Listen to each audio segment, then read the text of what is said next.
নমস্কার। We learn investing এর আজকের এই বিশেষ আলোচনায় আপনাদের সবাইকে স্বাগত।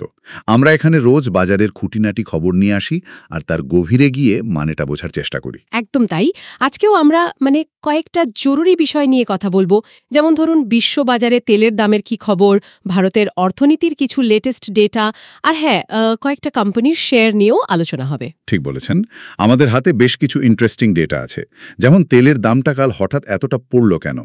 আবার দেখুন, দেশে আনএমপ্লয়মেন্ট বাড়ছে অথচ গ্রোথ হচ্ছে, আবার ইনফ্লেশনও কমছে। এই পুরো ব্যাপারটা কি দাঁড়াচ্ছে? আর টাটা মোটরস, জি, বায়োকন, বিশাল মেগামার্ট, এইচডিবি ফিনান্সিয়াল সার্ভিসেস, এদের নিয়ে তো কিছু খবর আছে। চলুন তাহলে আর দেরি না করে শুরু করা যাক উই লার্ন ইনভেস্টিং এর আজকের বিশ্লেষণ। আচ্ছা, প্রথমে আসি ক্রুড অয়েলের কথায়। কাল দামটা তো বেশ পড়ল, প্রায় 4-5% কমেছে। হ্যাঁ, ঠিকই শোনা যাচ্ছে। ইরান আর ইসরায়েলের মধ্যে যে উত্তেজনাটা চলছিল সেটা বোধহয় একটু কমের দিকে। খবর আসছে ইরান চাইছে ইউএস হস্তক্ষেপ করুক, একটা যুদ্ধবিরতির ব্যবস্থা হোক আর কি। ও আচ্ছা, কিন্তু মজার ব্যাপার হলো এই তো গত সপ্তাহে সিনারিওটা পুরো উল্টো ছিল, তাই না? ইউএস ক্রুড প্রায় 13% বেড়ে গেছিল। একদম। গোল্ডম্যান স্যাক্স তো রীতিমতো ওয়ার্নিং দিয়েছিল যে স্ট্রেট অফ হরমুজ যদি বন্ধ হয়ে যায় তাহলে দাম $100 প্রতি ব্যারেল ছাড়িয়ে যেতে পারে। বাবা!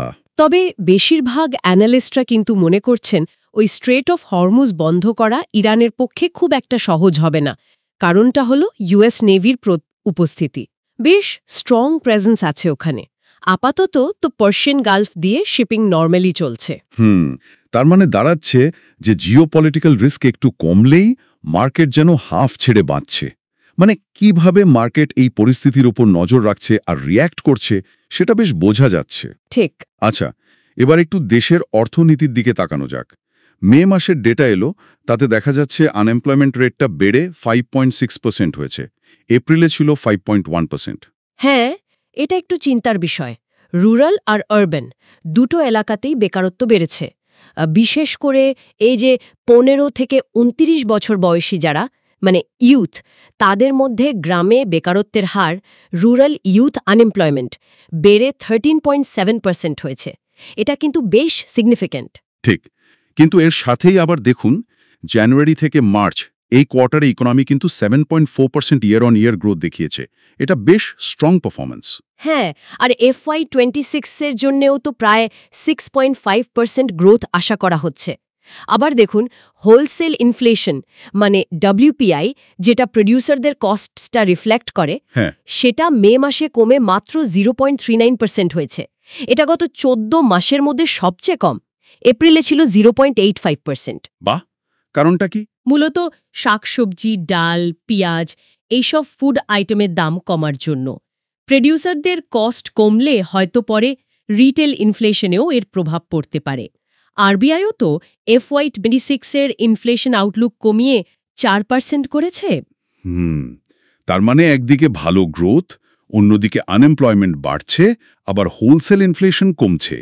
বেশ একটা মিক্স সিগন্যাল, তাই না? ইনভেস্টার্সদের জন্য এই জিনিসটা বোঝা খুব জরুরি। একদম। অর্থনীতির এই মিশ্র ছবির মধ্যে আসুন এবার একটু স্টক স্পেসিফিক খবরে যাওয়া যাক। যেমন ধরুন টাটা মোটরস, কাল স্টকটা 5% পড়েছে। হ্যাঁ, দেখলাম। কারণটা কি? কারণটা বেশ সিরিয়াস। ওদের যে JLR ইউনিট আছে, জাগুয়ার ল্যান্ড রোভার, তারা জানিয়েছে FY26-এ তাদের ক্যাশ ফ্লো প্রায় 0 থাকতে পারে। বলেন কি, 0 ক্যাশ ফ্লো? হ্যাঁ, শুধু তাই নয়, ওরা চায়নার যে প্রিমিয়াম অটো মার্কেট আছে সেখানে FY25-এ প্রায় 15% ভলিউম কমার আশঙ্কা করছে। তার ওপর সেমিকন্ডাক্টর শর্টেজ বা অ্যালুমিনিয়াম সাপ্লায়ারদের ওখানে বন্যার মতো রিস্কগুলো তো আছেই। তার এই JLR এর সমস্যাটা কিন্তু শুধু টাটা মোটরস নয়, হয়তো পুরো প্রিমিয়াম অটো ইন্ডাস্ট্রির যে ইলেকট্রিফিকেশন জার্নি, তার বিপুল খরচ আর চ্যালেঞ্জগুলো দেখাচ্ছে। ঠিক বলেছেন। অন্যদিকে আবার দেখুন জি এন্টারটেইনমেন্টের জন্য বেশ পজিটিভ খবর। হ্যাঁ, কি খবর? প্রমোটার্স কোম্পানিতে প্রেফারেন্সিয়াল ইস্যুর মাধ্যমে 2200 কোটি টাকা আনছেন। মার্কেট বোধহয় এটা এক্সপেক্ট করেনি। এই ফান্ড ইনফিউশনটা ওদের কম্পিটিশনে টিকে থাকতে খুব সাহায্য করবে, বিশেষ করে OTT প্ল্যাটফর্ম আর কন্টেন্ট স্ট্র্যাটেজিতে। এটা ভালো খবর জি এর জন্য। আচ্ছা, বায়োকন নিয়েই তো একটা খবর ছিল। হ্যাঁ, বায়োকন একটা QIP আনছে, মানে কোয়ালিফাইড ইনস্টিটিউশনাল প্লেসমেন্ট। বড় ইনভেস্টরসদের কাছে নতুন শেয়ার বিক্রি করে প্রায় ৪৫০০ কোটি টাকা তুলতে চাইছে ওরা। ও, টাকাটা কি করবে? মূল উদ্দেশ্য ডেট কমানো আর ব্যালেন্স শিটটাকে আরও স্ট্রং করা। কোটাক, গোল্ডম্যান স্যাক্স, ব্যাংক অফ আমেরিকা এরা ইস্যুটা ম্যানেজ করছে। আচ্ছা, আর বিশাল মেগামার? হ্যাঁ, বিশাল মেগামার্টের promoter entity Samara services LLP ওরা প্রায় 10% স্টেক বিক্রি করার জন্য একটা ব্লক ডিল এনেছে। ফ্লোর প্রাইস রেখেছে 6110 রুপিস। এটা গতকালের ক্লোজিং প্রাইস থেকে প্রায় 12% ডিসকাউন্টে। 12% ডিসকাউন্ট? কারণ কি? সম্ভবত আইপিওর পর যে লক ইন পিরিয়ড থাকে সেটা শেষ হয়েছে, তাই প্রাইভেট ইকুইটি প্রমোটাররা হয়তো কিছুটা প্রফিট বুকিং বা এক্সিট করতে চাইছে। আচ্ছা, বোঝা গেল। মর্গান স্ট্যানলি তো কেমিক্যাল সেক্টর নিয়ে বেশ অপটিমিস্টিক মনে হচ্ছে। হ্যাঁ, ওরা পিআই ইন্ডাস্ট্রিজ আর নবীন ফ্লোরিনকে আপগ্রেড করেছে। বলছে পিআই ইন্ডাস্ট্রিজের অ্যাগ্রোকেমিক্যাল ব্যবসায় ভলিউম বাড়ছে আর নবীন ফ্লোরিনের সেক্টর আউটলুক ভালো হচ্ছে। আর সবশেষে এইচডিএফসি ফাইন্যান্সিয়াল সার্ভিসেস, এইচডিএফসি ব্যাংকের সাবসিডিয়ারি। ঠিক, খবর আসছে ওরা খুব শীঘ্রই প্রায় ১৫,০০০ কোটির আইপিও আনতে পারে। এটা যদি সত্যি হয় তাহলে কিন্তু ইন্ডিয়ার ইতিহাসে সবচেয়ে বড় এনবিএফসি আইপিও হবে। দারুণ, অনেকগুলো গুরুত্বপূর্ণ খবর। আপনারা শুনছেন উই লার্ন ইনভেস্টিংয়ের সাথে বাজারের গভীর বিশ্লেষণ। আমাদের সাথেই থাকুন, আরও কিছু কথা বাকি আছে। তাহলে আজকের আলোচনার কি টেকঅ্যাওয়েজ যদি এক কথায় বলি? ১. আন্তর্জাতিক উত্তেজনা একটু কমার ইঙ্গিতে ক্রুড অয়েলের দাম কিছুটা নরম হয়েছে। ২. ভারতের অর্থনীতিতে মিক্সড সিগন্যাল। একদিকে ভালো গ্রোথ, কিন্তু আনএমপ্লয়মেন্ট বাড়ছে, যদিও হোলসেল ইনফ্লেশন স্বস্তি দিচ্ছে। আর ৩. কোম্পানি নিউজের মধ্যে টাটা মোটরস একটু চাপে আছে জেএলআর নিয়ে। জিতে নতুন ফান্ড আসছে, বায়োকন আর HD financial services fund raise করছে, আর বিশাল মেগামার্টের প্রমোটার শেয়ার বিক্রি করছে। একদম। আলোচনা শেষে একটা বেশ ইন্টারেস্টিং খবর শেয়ার করি, যদিও এটাকে একটু এখনই খুব সিরিয়াসলি নেওয়ার দরকার নেই, একটা পিঞ্চ অফ সল্ট নিয়ে শুনতে হবে। বলুন বলুন, কি খবর?